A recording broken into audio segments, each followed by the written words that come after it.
Tirana dhe Ankaraja zyrtare kanë rikonfirmuar vendosjen e një partneriteti strategjik mes tyre. Aq të forta do të jenë këto lidhje sa ministri i jashtëm turk Ahmet Davutoglu, i ndodhur në Tiranë për një vizitë 2 ditore, i foli për mbledhjet të përbashkëta qeverish në takimin me homologun shqiptar Ditmir Bushati. Ortak hükümet toplantılarını kapsayan yüksek Ky projekt është tepër i rëndësishëm për ne dhe parashikon edhe organizimin e mbledhjeve të përbashkëta të këtyre qeverive.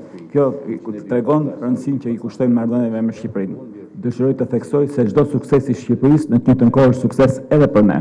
Ministri Bushati tha se shumë shpejt kjo marrëdhënie e re me Turqinë do të formalizohet, pasi tashmë nuk ka asnjë dyshim se vendi mik është një aleat strategjik. Dokumentin i cili do të formalizohet së shpejti dhe do të jetë objekt i diskutimit përbashkëta në nivelin e Ministrive të Punëve të Jashtme të Turqisë dhe Shqipërisë, do të përcaktojë një rrugë më cilësore të këtij bashkëpunimi dhe natyrisht më strategjike, në fusha jo thjesht të interesit të ndërsjellë, siç janë fushat nga mbrojtja, siguria deri tek zhvillimit ekonomike, energjetika, turizmi dhe shëndetësia.